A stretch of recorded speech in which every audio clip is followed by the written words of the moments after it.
Welcome to Live by Faith Ministries. My name is Matt. And my name's Alina. And on today's video, we are going over Revelation, part 26, chapter 13, verses 1 through 10. And this is the part about the antichrist coming out of the sea, or the beast out of the sea. And just for those who have been watching these videos on this series, we are going to try to actually make these videos a little bit shorter, between 10 to 20 minutes long. So that's why we're only going over 10 verses, but we are still going to try to unpack and show you guys what's going on here. So with that, here we go.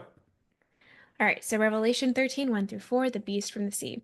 Then I, or in other translations, then the dragon, stood on the sand of the sea.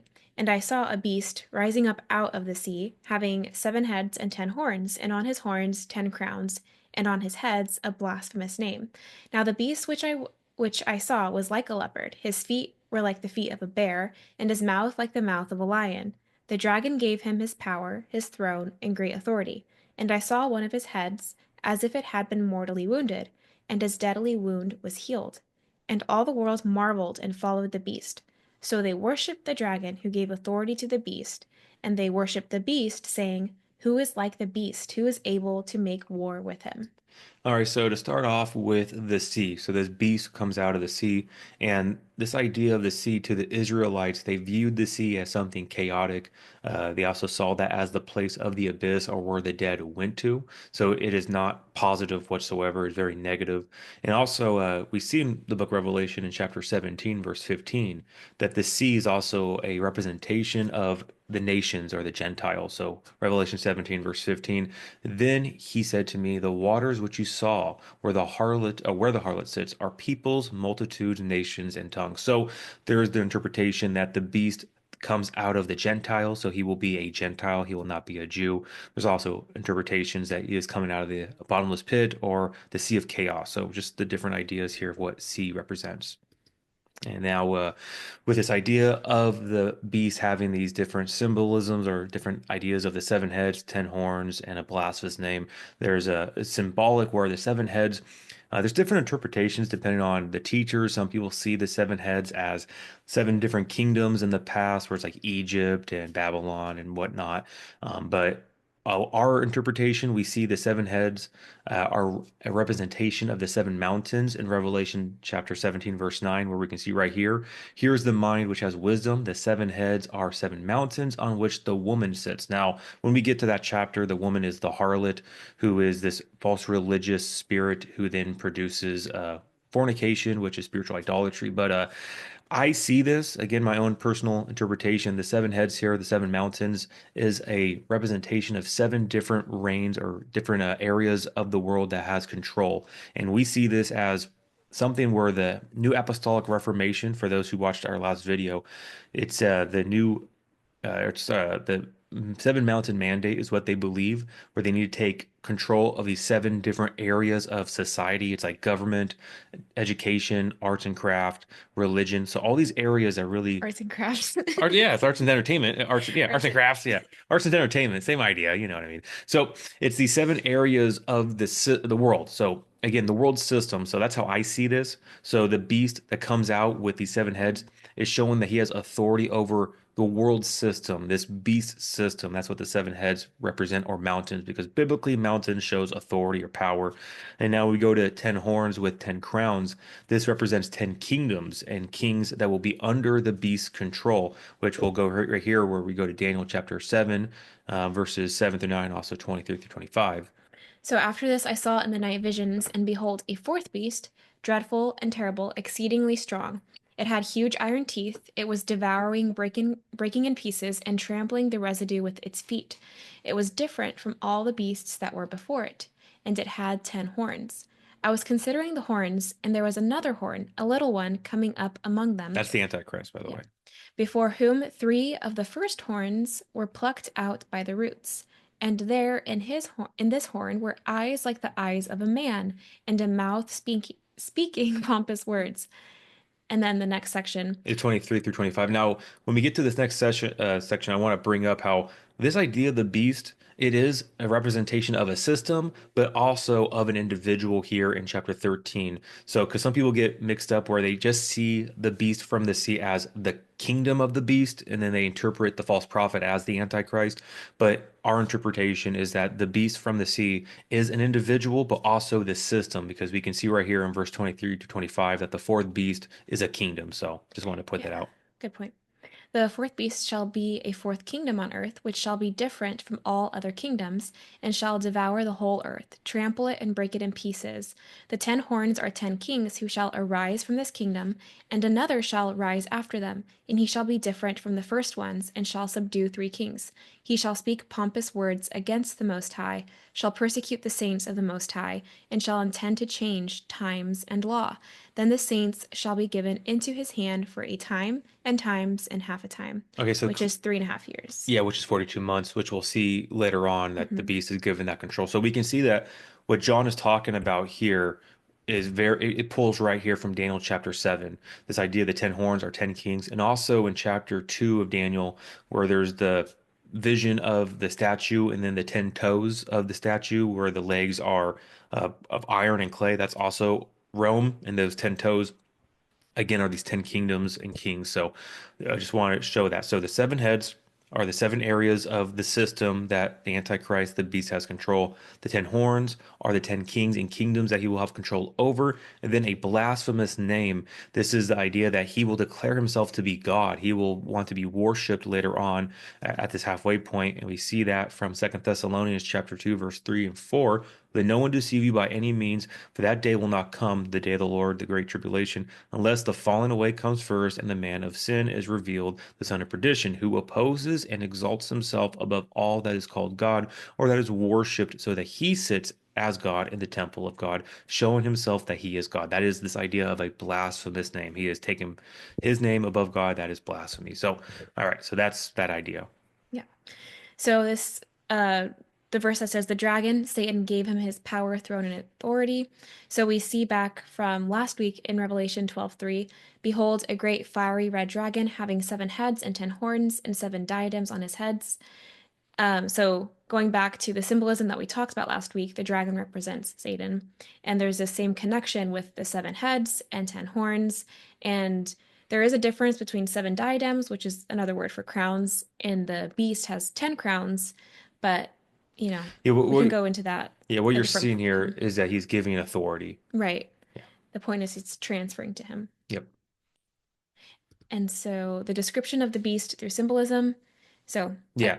So we see this idea that it's like a leopard, feet like a bear, and mouth of a lion. That actually comes from Daniel chapter 7, where he is showing these representations of the different kingdoms. So the leopard is a representation of Greece, and that shows the swiftness that Greece was with their conquering. With Alexander the Great, he conquered in such a fast way. That kingdom grew in such a quick way. It was like a leopard. And then you have the feet of a bear, the crushing power of Medo-Persia. It came and just crushed everything with how they were conquering.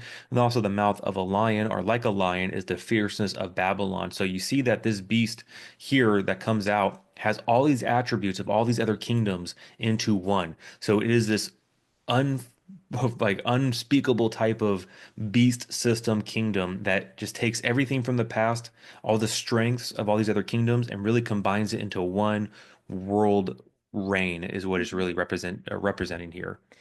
think it's also interesting going on this topic of the mockery of Jesus about to be talked about, but connecting with the lion, like the mouth like a lion, because Jesus is the Lion of Judah. And, the Antichrist, the beast, is a mockery of Jesus.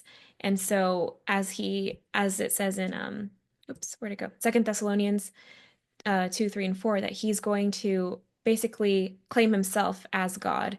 And again, putting himself in Jesus's rightful place. So the symbolism of the lion and trying to mock Jesus. But yeah, we've talked about this before that anti means in place of. So the Antichrist figure attempts to mock the position and the person of Christ in different ways. And so, just like Jesus rose from the dead, the Antichrist will likewise overcome a fatal wound, and many people will be deceived and duped by this. So, further on in this chapter, it says, It, the second beast, who is the false prophet, exercised all the authority of the first beast on its behalf and made the earth and its inhabitants worship the first beast whose fatal wound had been healed. So here we see again, from going back to the beginning, that he had one of his heads as if it had been mortally wounded, but the deadly wound was healed. And just like Jesus rose from the dead, the Antichrist will have his own mockery of that by being healed. He has no counterfeit. And Yeah, then because of this, the whole world will marvel and follow the beast. His healing is this idea of gaining worship for him. Again, because it's this counterfeit of Jesus, so it's showing this power and might. And then it's going to be very religious because this figure is going to be political, but also religious coming into this halfway point. So again, this is just showing the signs and wonders that he's going to have to then people believe that he is worthy of worship. yeah. Okay, so the next half. The beast was given a mouth to utter proud words and blasphemies and to exercise its authority for 42 months. It opened its mouth to blaspheme God and to slander his name and his dwelling place and those who live in heaven. It was given to wage war against God's holy people and to conquer them, and it was given authority over every tribe, people, language, and nation. All inhabitants of the earth will worship the beast, all whose names have not been written in the Lamb's book of life, the Lamb who was slain from the creation of the world. Whoever has ears, let them hear. If anyone is to go into captivity they will go. If anyone is to be killed with the sword they will be killed. This calls for patient endurance and faithfulness on the part of God's people. Yeah, so again, this 42 months, again, pulls right from Daniel here at the last part for a times, and half a times. That's again 3.5 years, which is 42 months. So again, they correlate together. So this is after that halfway point or at the halfway point. So while the beast, Antichrist, brings peace for the first half of the tribulation, now at the midpoint, he will have the authority given to him by Satan being his final worldwide reign. So just trying to unpack here. Remember, the first half, we have the idea or interpretation that the 144,000 are in that first half and the two witnesses are in the first half. But at the halfway point is when the Antichrist is in indwelt with the dragon, the Satan, who is empowered to then kill the two witnesses, sits in the temple of God, declaring himself to be God, the desolation or Mhm. the abomination of desolation. And this is what kickstarts the last half, the great tribulations, what people will call where they then, or he turns on Israel. And in my own, again, speculation, my own opinion, I believe at this point, this is where artificial intelligence will be connected. I really do think that AI will be the avenue that Satan uses to then merge with the Antichrist to have this type of deity, to have this type of omnipresence and counterfeit of God.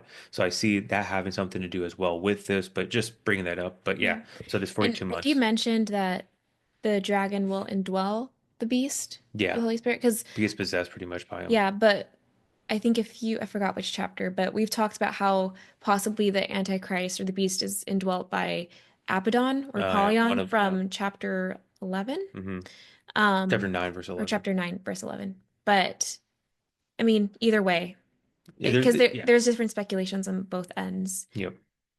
Okay. So I included this in one of our previous, I think starting in chapter 11, our previous presentation, but these are different midpoint events of the tribulation. So we had the two witnesses that were killed, harlot Babylon overthrown, which we'll see later in chapter 17. This is when the Antichrist breaks the covenant with the Jews. Satan is cast out of heaven to earth. Intense persecution of Jews begins. The Antichrist is killed and resurrected, like we just saw. The abomination of desolation, himself claiming to be God, and then the mark of the beast implemented, which we'll look at next time. And then this all encompasses the worship of the Antichrist, really spearheading for these last 3.5 years. Okay, so God's holy people. So this um, idea that he will go after and make war with God's holy people, that he will go after the Jews and believers. And we saw last week in chapter 12:15. But the woman who represents Israel was given 2 wings of a great eagle that she might fly into the wilderness to her place where she is nourished for a time and times and half a time, so 3.5 years, from the presence of the serpent. And then later in verse 17, and the dragon was enraged with the woman, and he went to make war with the rest of her offspring, who keep the commandments of God and have the testimony of Jesus Christ. So during this time, like we already saw that the fifth seal is martyrdom, back at the beginning of the tribulation. But at this point, there's intense persecution for the final believers on earth. Well, like verse 15 shows the woman is Israel, and then verse 17 is the remnant, the Gentile believers in Jesus as well. So, like that fifth seal, I see that as a predominantly Gentile seal where a lot of Gentiles are believing because Hmm. the Jews during the first half are going to be protected. Protected. They're going to be deceived. They're going to really think this Antichrist is this savior and he's doing all these things. So they're going to be really duped. At this point, at the halfway point, is when they really realize, oh no, this guy is not good. He is actually the Antichrist. And then that's when they will flee and then come to faith in Yeshua. So yeah, just showing that separation, the woman, Israel, and then the rest of her offspring, believing Gentiles who are following and keeping the commandments of God and the testimony of Jesus. Mm. Oops, I guess I Well, made it that took- twice.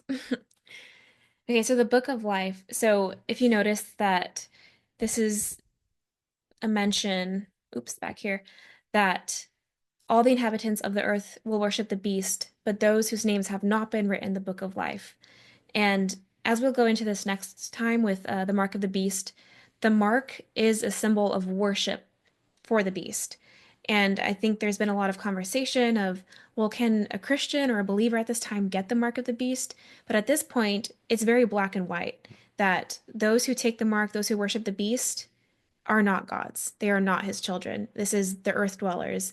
And so there is a very definitive line with this. And I wanted to point out in Revelation 17:8 that the beast that you saw, who was and is not, and will ascend out of the bottomless pit and go to perdition, and those who dwell on the earth will marvel, whose names are not written in the book of life from the foundation of the world, when they see the beast that was and is not and yet is. So this correlates with what we just read, that um, that those who dwell on the earth, which we talked about before, is a kind of like a moniker for unbelievers because they're not heaven dwellers, they're earth dwellers, that they will marvel when the beast comes back to life.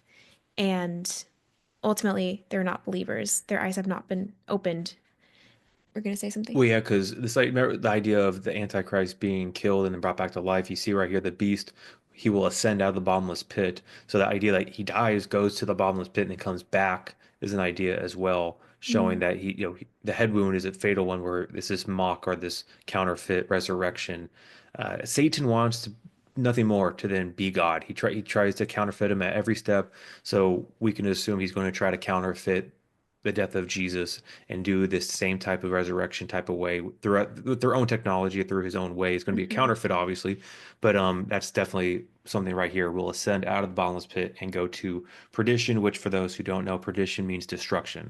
Just like Judas was the son of perdition, the son of destruction, likewise, this Antichrist, the little horn, the son of perdition, is the man of lawlessness, is this idea of the son of destruction. So, yeah. yep. Yeah, and then the other verse later on in Revelation 20:15, if anyone's name was not found written in the book of life, he was thrown into the lake of fire, which is eternal hellfire. Um, and I kind of just wanted to touch a little bit on the idea of the book of life because um, like this part that says, whose names are not written in the book of life from the foundation of the world. This is where I think a lot of Calvinistic ideas come in with, oh, well, God picked and choose who's going to be in the book of life from the foundation of the world. But we also have to consider that God knows end from beginning, so he knows those who are his. And if you if a person is going to become a believer, their name is already in the book of life, if that Yep. makes any sense. Yep. Okay. All right, and this final part's a really cool one. It's a word of encouragement, despite the warnings about the beast. So that verse 10 one where it says, if anyone is to go into captivity they will go. If anyone is to be killed with the sword they will be killed. This is a call for patience and endurance and faithfulness on the part of God's people. So pretty much what this is here, it is pretty much what's going to be what you do will be done to you. This is a principle of retribution to encourage endurance and faithfulness to believers during this time. What is done to them will be avenged ultimately. So what John is telling this section of people is, hey, these people who are causing persecution to you, it's going to come back to them. Same thing with the beast. We actually see later on the beast is then sent into the lake of fire. So he is doing all these evil things, and guess what? He's going to have it coming back to him. So that helps us as saints have patience and endurance and faithfulness to know what goes around comes around is pretty much what's being said here. So yeah, so this is the last little, this is the verse 10. Next week, we will dive in with the rest of chapter 13 about the false prophet and the mark of the beast and everything, which gets pretty fun. We can have some speculation about the technology and artificial intelligence, the things that we believe. But yeah, anything else you want to add in with this? No, I think once again, you can always go to our website and access these notes. And then also, if you're not a believer and you're watching this, which, That'd be pretty yeah, it'd wild. be pretty wild. But if you're not, today's the day to put your faith in Jesus, that salvation is in Him alone, not of your works, not of through any other religion or any other person. It's faith alone in Christ alone. So I encourage you to believe in Him. And yeah, with that, that's it. Yeah, So right on, guys. Well, we love you guys all so much. Until next time, God bless, and remember, the the just just shall shall live live by by faith. faith.